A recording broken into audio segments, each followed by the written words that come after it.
Nothing that God hates more than sloth and laziness. If God were to create a man and that man were to sit around and do fuck all, God will frown upon you. It's why you're never lucky. If you're listening to this and you think I'm never lucky, I'll tell you why, because God dislikes you because you're fucking lazy. Start to work. Start to show God the beauty of his own creations. You'll be amazed how lucky you'll become. God is unhappy with these people. And inside their hearts, they're unhappy. We talk about depression, anxiety, all those things you mentioned earlier on this podcast. You'll loathe your own weakness. You'll loathe your own laziness. This is what all of these things are. I don't feel depression. How can I feel depression when I'm the most powerful version of me that I could ever fucking be? Most men are walking through life and they don't realize that it's constant competition. Every single pound they want, someone else wants. Every single girl they want, someone else wants. And they're just sitting there just fucking floundering and wandering through life, unaware of how competitive the world is. And this is my point. If the world is truly that competitive, you do not have time to be depressed because it's a non-competitive mind state. You could be depressed for X, Y, Z, whatever. I'm not depressed. And I want the money you want, and I want the girl you want, and I want the status you want, and the car you want, and the house you want. I'm gonna get it, and you're fucking not. I don't give a shit what happens to me in my life. I don't care how bad it is. I don't care if the worst, most heinous things I could possibly imagine happen to me. I know that my sadness, my depression will be temporary because I will never stay a loser. It is against my creed. It's not my DNA. All of your minds are broken. You can't even focus on anything anymore. You're right. You are constantly distracted to the point where you can't even appreciate the good things in your life. You're distracted. Your minds are broken. You need to rewire your mind and resist the slave programming. If you cannot control your own mind, then you are just a feather in the wind of life, because your own mind is the only thing you can control. You can't control the weather. You can't control people. You can't even control whether your heart stops beating. You might have a heart attack tomorrow. You can't control anything besides what you think. If you cannot control your own mind, then you go through life with zero control, zero influence. You can't control anything. You're just a feather in the wind, waiting for life to blow you from happy place to sad place to happy place to sad place, completely hoping on the gods to be fortunate to you, because if any genuine discomfort comes your way, you're fucked. It's so easy to win if you can control your own mind. It seems that nobody fucking can. Your own father's ashamed of you, and you don't even feel fucking motivated to do shit. It's a fucking shame. You're to go and look your father in the eye and say, you know what, I could have been a UFC champion. I could have been a multi-millionaire. I could have been a race car driver. I could have been a fucking nuclear physicist. Could have done all these things, but I was busy on Pornhub. You think he's gonna be proud of you? Fuck no. People who go, yes, I'm wasting my potential. Those are the ones who have potential. The ones who stand up and go, I am wasting my potential. I could be anything and I am not that yet. They have a chance. This is your prerogative as a man. You need to be instilled with a sense of duty to your bloodline. You must want it. You need to want it deep inside your soul. I can't die as anything less than emperor. As a man, if you don't make yourself valuable, you have no value. You have to get up and do it. Just like a video game, you start with fucking zero. You have to decide if you want to complete it. You have to upgrade your character. So I find it amazing that men are going to play video games and fuck about and waste their time instead of upgrading their character. Everyone knows what to do. You know what you have to do. Right. If you had to become the most dangerous, intelligent, respectable man on the planet, you know you're supposed to go to the gym. You know you're supposed to train, learn how to fight. You know all these things. You don't do them. That's your decision. It's your prerogative. I didn't make that choice.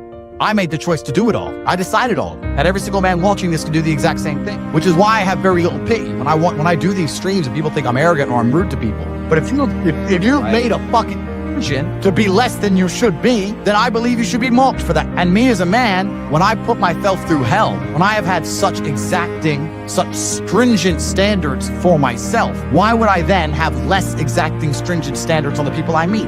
Why would I put myself through hell to be me and then meet someone who didn't put themselves through hell and then treat them like my equal? No, fuck you.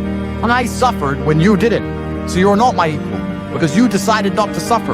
You have enjoyed comfort when I haven't, and that's fine, but don't expect me to look at you as my equal because you're not, because I put myself through hell. I put myself through hell because I decided to throw comfort away. For 10 years of my life, I was never comfortable. My basic premise is that I refuse to believe in things that take power away from me. The idea, I believe, that if you feel depressed, something is depressing you, and you should try your best to fix it. You should take control of your life and do your best to fix it. Let's say your girl leaves you, you start to feel depressed.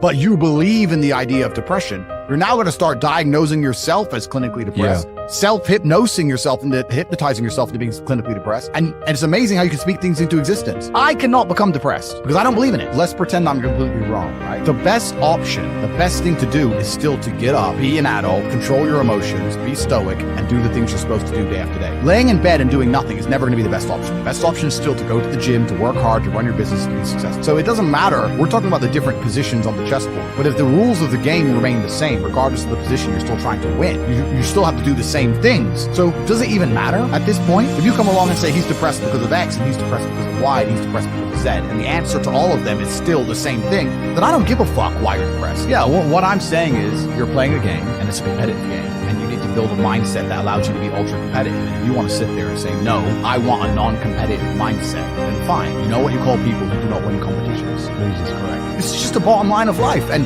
it's kind of interesting because everyone pretends they give a fuck, but nobody does. Especially women. Women truly don't give a fuck. If you ask a woman the kind of man she wants, she will never say depressed or sad. Ever. She wants a man who is ultra capable, ultra competent. They want someone who is fun and spontaneous and charismatic and successful. They don't have time for sad dudes. They don't care. So the world doesn't care. The world has never given a shit about sad men. So if you're going to sit there and self-diagnose yourself as a sad man, you're going to have a shit life and nobody's ever going to give a fuck, and you're going to perpetually lose forever. And that is your decision. I am so scared of being that person. The idea of that terrifies me to the point where I don't even want to accept that as a reality that can possibly exist. I don't give a shit what happens to me in my life. I don't care how bad it is. I don't care if the worst, most heinous things I can possibly imagine happen to me. I know that my sadness, my depression will be temporary because I will never stay a loser. It is against my creed. It's not in my DNA. They try and convince you, don't worry if you're being a loser because people feel sorry for you and you'll get attention for it and you'll be okay in the end. And it's all this temporary fixes of dopamine by saying, I'm sad. Don't worry, bro. You'll be okay. But it's bullshit. They don't care long term. The world doesn't care. Nobody really cares. Chicks don't care. Business doesn't care. You are going to fail. You can have anything you want on the planet. There's not a girl I look at that I want that I can't have. Not one. That's my reality. There's not a car I can't have. There's not a house I can't buy. I want to go to a yacht. I want to go to Antarctica. There's nothing I can't have at a band because I've decided to become this man. It's the same for absolutely every single one of you at home. If you actually try and you actually want it and you're actually not making excuses, lying, talking shit, you're going to get what you want. So when I see people who don't have what they want, I consider them losers. And this may be elitist. I understand that. But if I put myself through endless pain to end up where I am, it's very hard for me to have sympathy on the man who's free of pain. You're avoiding pain. I've been through endless. I now have everything I've ever desired. You have none of the things you desire. Am I supposed to feel sorry for you because you took the easy way out? Am I supposed to look at you and go, oh, poor dude? No, you were a fucking coward. You didn't go through the shit I went. You didn't put it on the line. So you deserve your substandard reality. That's what you deserve. You're a fucking loser. Because if you actually wanted it and you actually tried, you'd have it. You could have anything you want. Universe is super giving. If you want it, you can have it. If you're sitting there saying, oh, but I tried my best and I still didn't get it, you're lying. You didn't try your best. That is a fucking lie. The universe gives it to everybody who genuinely tries. And I know that to be a fact because this world's competitive. We're all competing against each other. And the majority of people don't try. Like I've achieved this amazing life and I've tried very, very hard, but it could have been harder. You just get to a point where you're like, I'm tired of hearing your fucking excuses. That's bullshit. And you become to a degree, yeah, cold and psychopathic. It's true. That's what happens. And I get it all the time. I get thousands of emails a day. Everyone I grew up with, people I know, I get it all the time. They'll message me, hey man, I'm just unlucky. You are not unlucky. You are a lazy fucking loser. You are not unlucky. You're breathing. You're lucky.